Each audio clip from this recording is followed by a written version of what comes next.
Hi there and welcome back to Japan and to my reaction and review to Ordinary by EMPiRE. Now, as we're doing with this new format on the channel, since we had some problems before and the channel had to be reopened, I'm going to jump straight into doing the review now. If you want to see the reaction that I just did, the link's in the description below, which will take you straight to a player that will just let you see it. So go and check out the reaction now if you haven't already. Link in the description below. Have you checked out the reaction? Have you checked out the reaction? Have you listened to the song with me?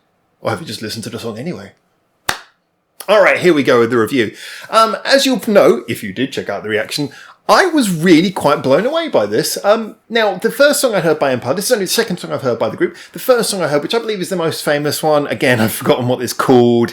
It's the one, it's got a real EDM vibe, and it's the one with the clowns, and there's really a lot of attitude, and a bit of a low vocal mix. I liked that for being kind of novel. It wasn't like totally original, but it was kind of novel, and it had a really sort of cool vibe to it in that it was really well executed and it had a lot of thump and you could really enjoy it. However, I didn't get much of the band. I didn't hear much of them. I didn't hear much of EMPiRE, and that's kind of what I was missing from it. I wanted to hear more of what they could do, I guess, vocally. I'm not expecting like the greatest singers ever, but I want to hear them work as a group, kind of like we say with Bish, who are also from the same stable. It's that whole thing about hearing all of the singers giving their own element to the song. I wanted to hear that, and I also wanted to see if they were capable of doing the same variation, which we once again credit Bish with so often. And at least from these two songs, they couldn't be more diametrically opposite if they tried. And yet, once again, just like we say with Bish, both very well executed. I liked what the previous song did in its sort of EDM way, but this was such a wonderful execution of kind of like a ballad, but also a soundscape. It had its poppy elements, but it also had its experimental elements. It worked as a single whilst also completely bucking so many of the writing trends we'd expect. Don't need the headphones in, I'm going to take them out. So why did this work so much for me? Now, when it started, it was very atmospheric. You know, you had, I like the way they had the stereo panned acoustic guitar, so they were on both sides, which kind of, when you do that with something, especially like a guitar, and you really pan it very, very thick to both sides, it's almost like it's giving your head a hug. You know, you can feel it all around. It gives a warmth to the music when you do that. And it had a very distant piano in the background, just that and the vocals. Very sort of spacey, you know, it had a sort of sparseness, but also at the same time felt very whole, very full. And this was good at setting a tone. I loved the melody as well. The melody was really well delivered. It was a nice, engaging melody that gets you interested in seeing how the song's going to develop. So it started so strongly. And then when the sort of beat came in, it came with a little bit of a bopping beat. And I thought, okay, that's fine. But is this now going to sort of descend into your generic strings, piano and guitar play over a beat sort of girl band, generic ballad thing? I kind of felt like it was going to go in that direction, but it went in a very different direction, mainly through the subtleties, and that's what I really liked about this. Now, first of all, you had what I would have considered to be the chorus come in. Now, I say considered to be the chorus because it was the only time it happened.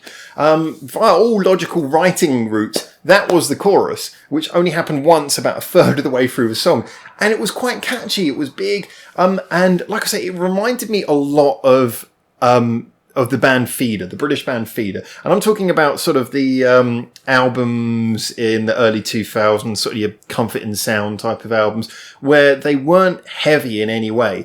A lot of what made them interesting, though, was there was a lot of those sort of strange, sort of airy guitar sounds in them, where they sounded very sparse, and yet at the same time, you know, sort of like there was a sense of urgency, and yet nothing was in your face. Everything kind of sounded big and sparse and, yeah, I guess a bit distant. Very hard to explain. However, this really this sounded like if you swapped out the vocalist, these girls, and you swapped in the vocalist from Feeder, it would have just sounded like a Feeder song, which, to be honest, considering that they were just doing that in the chorus, that's not a bad thing, actually. I mean, that's a pretty cool style of production to steal just for your chorus. You wouldn't want to do it throughout. I mean, there's been much discussion about whether they overdid that sound themselves. However, it did work a lot in this context, and I really got that vibe. I would suggest if you wanted to hear more songs of this kind of vibe, I would suggest checking out that Feeder album, Comfort and Sound, because you'd probably like it a lot. So this really sort of had that feeling to me. And then it sort of breaks back down to where it's beginning, and you're thinking, okay, well, it's going to go and do the same thing again. We go simple, build up, and then another chorus. when the next chorus comes, what is it? It's not a chorus at all. It's kind of, well, it's the same arrangement, but now you've got this weird sort of hollow sounding guitar solo, which is it a solo or is it just, it's got that sort of, I would have said Tom Morello, but I think this is more Graham Coxon vibe. It's not about the twiddling. It's not about the melody. It's more about creating this weird sound with the instrument. And that's what happened. And it just worked perfectly. It worked brilliantly, in my opinion. It added something. It felt really like it was very much in keeping with the mood, the sort of sparse, airy mood of the song, whilst also having kind of a, engaging quality of, sort of, it added something to it. It's very hard to explain. I just think that overall, the whole tone, all of the sounds that came in, the way they came in, at the time they came in, was brilliant. If anything, the only thing that I think this lacked, I think it was brave of them to go from that sort of instrumental bit to finishing the song and just stopping the song after that and going down to a little quiet outro. I do think they could have got another chorus out of that. I don't think there would have been any harm. I don't think it would have been cheap to throw in another chorus. And I think that it was a catchy enough one that they could have put in another chorus. So in a way, I thought it was a bit strange. This is one of those ones you probably expect to find an album version and a single version. The album version being like this and the single version having another chorus in there, just for radio play's sake. However, I can't criticise them for being so original with the arrangement. Also, so really, really good with the production. I mean, certain elements of the production remind you of other things very much. However, overall, the way it's put together, it's got different aspects and different sounds that you can see as being inspired by various things. Yet, as a group altogether, it really sounds like that package, that way of putting it together from start to finish is very original.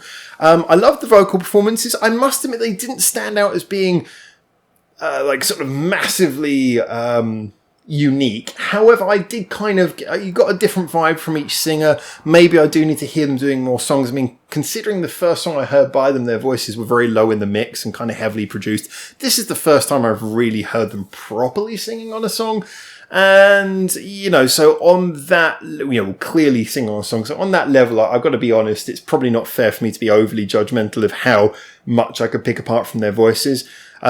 Especially considering it's a ballad, so there's more of a smooth style to how things are delivered. However, it just, it was enough. It was enough. You could hear a difference in their voices enough, and the singing quality was good. It was delicate. It was nice. It had enough impact to carry the song. It was tuneful. They did a good job on the vocals. I would probably be able to say more about what I think of their singing after a few more songs. However, at the moment, certainly, although I'm not going, wow, the voice is the most amazing thing ever. I'm certainly in no way disappointed. They do carry their songs very well.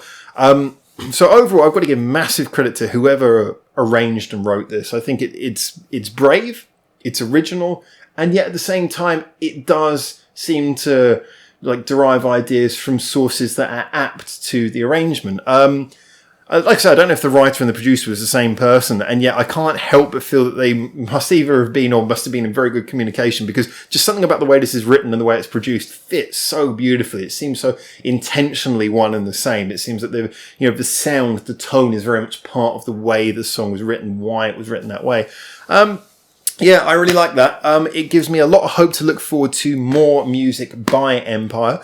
Certainly, given how much we like Bish and how much we've enjoyed some of these kind of more experimental pop groups, I'm very much looking forward to hearing more by, any of these groups. And I think EMPiRE, by the look of it, after 2 songs, I got a good feeling these could be regulars for us, because that was a really encouraging second step. And like I say, totally different from what we heard the first time.